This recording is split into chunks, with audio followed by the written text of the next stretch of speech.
खबर है दुमका से। 9 माह की सरकार के पास नहीं है कोई उपलब्धि। दुमका विधानसभा उपचुनाव में भाजपा प्रत्याशी डॉक्टर लुइस मरंडी ने गुरुवार को मसलिया के हरोडीही पंचायत के मनरडाही, हरोडही, भेलडी एवं पलासी गांव में सघन जनसंपर्क अभियान चलाकर मतदाताओं को गोलबंद करने की पहल की।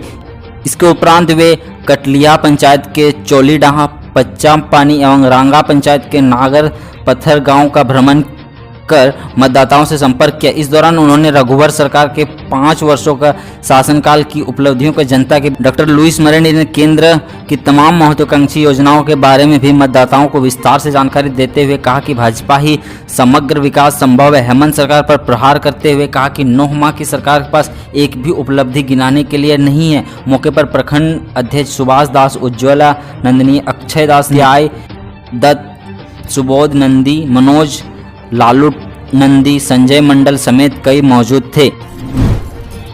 दुमका उपचुनाव, नामांकन का पर्चा भरने का आज अंतिम दिन, स्कूटनी कल। दुमका उपचुनाव के लिए गुरुवार को एक भी प्रत्याशी ने नामांकन का पर्चा नहीं भरा। शुक्रवार को नामांकन का पर्चा भरने की अंतिम तिथि है। बुधवार तक दुमका विधानसभा क्षेत्र के लिए कुल 5 प्रत्याशी नामांकन का पर्चा भर चुके हैं। उनमें से झामुमो के बसंत सोरेन और भाजपा की डॉक्टर लुइस मरंडी के साथ ही एबीपी की दुल्लड़ मरंडी, निर्दलीय बाबूधन मुर्मू और श्रीलाल किस्कू शामिल है। अंतिम दिन 16 अक्टूबर को जेपीपी के घोषित प्रत्याशी सूर्य सिंह बेसरा के साथ ही कुछ निर्दलीय भी नामांकन कर सकते हैं। बता दें कि 17 अक्टूबर को नामांकन पत्रों की जांच की जाए और 19 अक्टूबर नाम वापस लेने की अंतिम तिथि है। 3 नवंबर को मतदान होना है। जल्द होगी पंचायत चुनाव की घोषणा, मतदाता सूची की त्रुटियां सुधारें। खबर है जामताड़ा से। सदर प्रखंड के सभागार में सहायक निर्वाचन निबंधन पदाधिकारी मोहम्मद जहीर आलम ने कहा कि बहुत जल्द पंचायत चुनाव और नगर पंचायत चुनाव की घोषणा होनी है। उससे पहले ही बीएलओ मतदाता सूची की त्रुटियां सुधार ले। उप निर्वाचन पदाधिकारी के निर्देश पर सहायक निर्वाचन निबंधन पदाधिकारी ने गुरुवार को प्रखंड क्षेत्र के सभी बीएलओ के साथ बैठक कर मतदाता सूची के प्रथम पृष्ठ पर अंकित त्रुटि में सुधार करने का निर्देश दिया। मोहम्मद जहीर ने बताया कि पंचायत चुनाव और नगर पंचायत चुनाव से पूर्व मतदाता सूची का पुनरीक्षण जरूरी है। पूर्व की मतदाता सूची में बहुत सारी त्रुटियां हैं जिनमें सुधार करनी जरूरी है। 18 वर्ष की आयु पूरी करने वाले युवक युवतियों का नाम मतदाता सूची में प्रारूप 6 को भरकर जोड़ना है। उन्होंने बताया कि जिन लोगों के नाम 2 बूथ में है या जिनकी मृत्यु हो गई है उनके नाम हटाने के लिए प्रारूप 7 भरवाना है। बूथ बदलने के लिए मतदाता प्रारूप 8 को भरकर जमा कर सकते हैं। नाम व जन्मतिथि में सुधार के लिए प्रारूप 8 को भरना होगा। खबर है जामताड़ा से। साइबर क्रिमिनल पर पुलिस की बढ़ी दबिश, अब तक 31 आरोपी गिरफ्तार। नारायणपुर से 5 की हुई गिरफ्तारी। योगदान के 1 माह के अंदर एसपी दीपक कुमार सिन्हा के नेतृत्व में साइबर क्रिमिनल की धरपकड़ में लगातार तेजी आ रही है। योगदान के 1 माह में अब तक 31 साइबर क्रिमिनलों को सलाखों के पीछे पहुंचाया गया है। वहीं अब इन साइबर क्रिमिनलों को गैर कानूनी तरीके से अर्जित संपत्ति पर भी पुलिस की नज़र टेढ़ी हो गई है। सफलता की कड़ी में गुरुवार को जामताड़ा साइबर थाना पुलिस को 5 साइबर क्रिमिनल को गिरफ्तार करने में सफलता हासिल हुई, जबकि 3 भागने में सफल रहा। फरार क्रिमिनल जहरूल अंसारी का पुराना आपराधिक इतिहास रहा है। वर्ष 2017 में भी जेल जा चुका है। खबर गोड्डा और देवघर से है। समय सीमा में लंबित कांडों का निष्पादन सुनिश्चित करें। लंबित कांडों का निष्पादन समय सीमा में सुनिश्चित करना है। केस के समीक्षा के दौरान पर्यवेक्षक अधिकारियों से दिशा निर्देश लेकर संबंधित अनुसंधान पदाधिकारी हर हाल में अंतिम प्रतिवेदन न्यायालय में निर्धारित समय अवधि में समर्पित करें।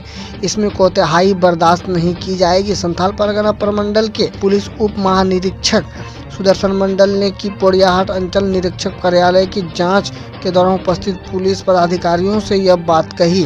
उन्होंने कहा कि अपराध नियंत्रण के लिए पुलिस मैनुअल में जो प्रावधान पूर्व में निर्धारित किया गया है उसका अनुपालन सही तरीके से करने पर आम जनता को सुरक्षा और शांति मिलेगी। कहा कि वारंटी और फरार चल रहे अभियुक्तों को अविलंब गिरफ्तार कर जेल भेजें। पूर्व राष्ट्रपति डॉक्टर कलाम की जयंती पर पौधे का वितरण।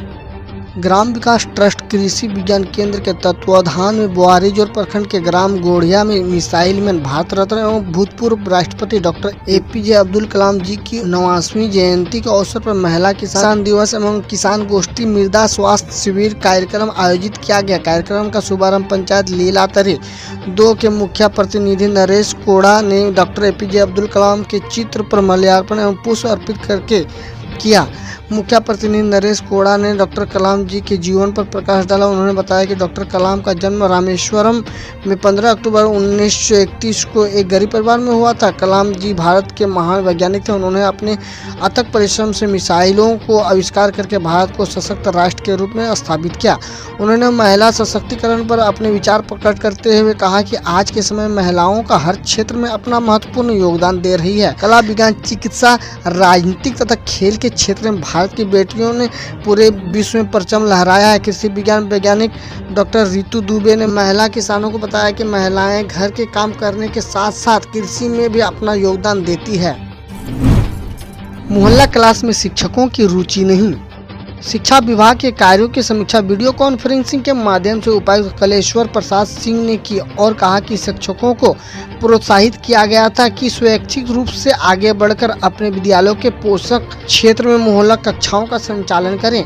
अभी भी कई स्कूल के शिक्षक इसके लिए आगे नहीं आए हैं, जो निराशाजनक है। कोरोना संक्रमण काल में शिक्षा दान से बढ़कर कुछ नहीं है। सभी प्रखंड शिक्षा प्रसार पदाधिकारी एवं प्रखंड कार्यालय पदाधिकारी को निर्देश दिया गया कि पोषक क्षेत्र का विभाजन कर बगैर स्मार्टफोन वाले बच्चों के लिए मोहल्ला क्लास सुनिश्चित करें। उपायुक्त ने रोष प्रकट करते हुए कहा कि विद्यालय के कार्य दिवस से 5 निकालकर पुष्टिकरण फॉर्म नहीं भरा विभाग के निर्देश की घोर अवहेलना है। 6 अक्टूबर का आधार दिवस के अनुसार कोरो में सिर्फ 50% विद्यालय ने, 1 मार्को मुंडा के 43% विद्यालय ने पुष्टिकरण फॉर्म भरा गया, जिस कारण राज्य में देवघर का 13वां रैंक दर्ज किया गया। संकुल साधन सेवी पर भी होगी कार्रवाई।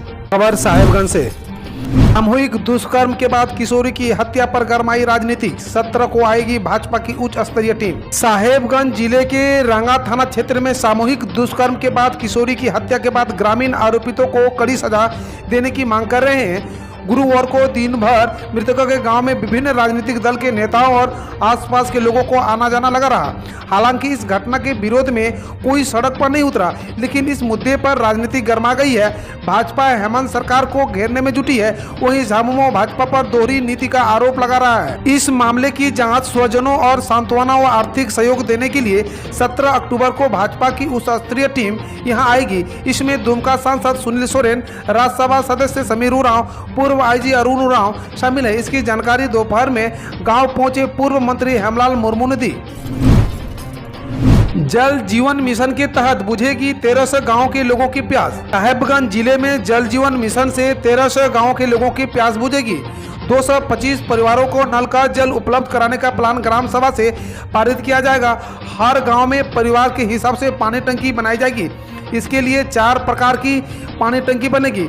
20 परिवार के लिए 5000 लीटर और 20 से 40 परिवार के लिए 8000 लीटर और 40 से 60 परिवार के लिए 12000 लीटर एवं 60 से ऊपर परिवार के लिए 16000 लीटर की टंकी बनेगी। यह योजना जिले में 2024 तक पूरी होगी। योजना पर खर्च होने वाली राशि ग्राम सभा तय करेगी। मिशन के माध्यम से प्रत्येक ग्रामीण परिवार को 55 लीटर प्रति व्यक्ति प्रतिदिन शुद्ध जल उपलब्ध कराना होगा। SNCU को साहिबगंज शिफ्ट करने का विरोध। राजमहल अनुमंडल अस्पताल में नवजात शिशुओं को बेहतर स्वास्थ्य सुविधा देने के लिए बनाए गए स्पेशल न्यूबॉर्न केयर यूनिट को सदर अस्पताल शिफ्ट कराने का विरोध शुरू हो गया है।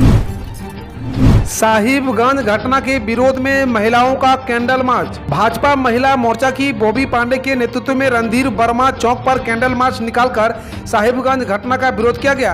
किशोरी से गैंगरेप और उसकी हत्या की निंदा की गई। 2 मिनट का मौन भी रखा गया। कहा गया कि हेमंत सरकार में कानून व्यवस्था की स्थिति बदतर हो गई है। अपराधियों को मन से कानून का डर एकदम खत्म हो गया है। खुद मुख्यमंत्री हेमंत सोरेन की विधानसभा क्षेत्र में ही एक नाबालिग के साथ सामूहिक दुष्कर्म और हत्या कर दी जा रही है। कैंडल मार्च में धनबाद विधायक राज सिन्हा भी शामिल हुए थे। अब खबर पाकुड़ से। सरकारी योजनाओं का लाभ उठाएं महिला किसान। महिला किसानों को जागरूक होकर योजनाओं का लाभ लेना चाहिए। वे दूसरे किसानों के लिए प्रेरणा स्रोत बने। योजनाओं का लाभ लेकर भी इस क्षेत्र में बेहतर कर सकती है। यह बातें जिला कृषि पदाधिकारी मुनेंद्र दास ने गुरुवार को संयुक्त कृषि कार्यालय में आयोजित महिला किसान दिवस के कार्यक्रम में कही।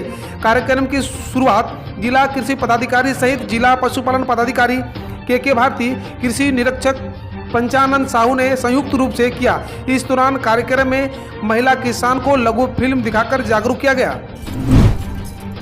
समाज व धर्म की रक्षा के लिए निकाली गई रैली। भारतीय गरीब कल्याण ट्रस्ट से जुड़े आदिवासी समाज के युवाओं ने गुरुवार को प्रखंड मुख्यालय में एक रैली निकाली। इसके माध्यम से राज्य सरकार से अपने समाज व धर्म की रक्षा की मांग की।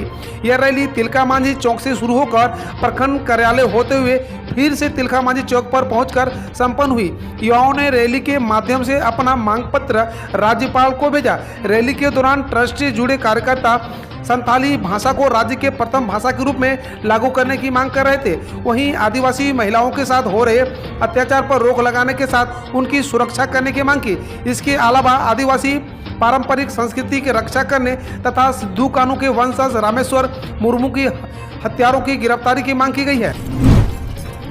स्वस्थ रहने के लिए हाथों की धुलाई जरूरी। विश्व हाथ धुलाई दिवस पर टीएससी कार्यालय में आयोजित कार्यक्रम को संबोधित करते हुए जिला शिक्षा अधीक्षक दुर्गानंद झा ने कहा कि स्वस्थ रहने के लिए भोजन के पहले और शौच के बाद अच्छी तरह से हाथ धोना जरूरी है। उन्होंने कहा कि अच्छी तरह से हाथ धोने से हम शरीर के होने वाले आधी बीमारी से अपने को बचा सकते हैं। कोरोना काल में तो हाथ धोने का महत्व काफी अधिक बढ़ गया है। इसको लेकर लोगों में जागरूकता भी आई है। मुख्यालय सहित जिले भर के सभी सरकारी विद्यालय में गुरुवार को हाथ धुलाई दिवस मनाया गया। कृषि बिल से समृद्ध व सशक्त होंगे किसान। देश के किसान मजबूत होंगे तभी देश की अर्थव्यवस्था मजबूत होगी। जब देश की अर्थव्यवस्था का जुड़ाव सीधे किसान के साथ होगा तो भारत की अर्थव्यवस्था सुदृढ़ होगी। यह बातें सदर प्रखंड के विक्रमपुर व गौरीपुर गांव में गुरुवार को आयोजित किसान चौपाल में भाजपा के पूर्व विधायक बेनी प्रसाद गुप्ता ने कही। उन्होंने कहा कि देश के प्रधानमंत्री नरेंद्र मोदी ने किसानों को लुभाने वाले घोषणा की बजाय कृषि क्षेत्र को समृद्ध और किसानों को सशक्त बनाने पर जोर दिया है। केंद्र की मोदी सरकार लगातार किसानों के हित संवर्धन के लिए कार्य कर रही है। इसके अलावा कार्यक्रम प्रभारी दिलीप सिंह, अमृत पांडे, सुबोध पांडे, कृषि अध्यक्ष अपना विचार प्रकट कर समर्थन जताया। हम रोज ऐसे ही न्यूज लाते रहेंगे। तो यदि आपने अभी तक क्लीन न्यूज को सब्सक्राइब नहीं किया है तो पहले फटाफट सब्सक्राइब कर लें, साथ ही बेल आइकन को दबा दें ताकि कोई अपडेट मिस ना हो।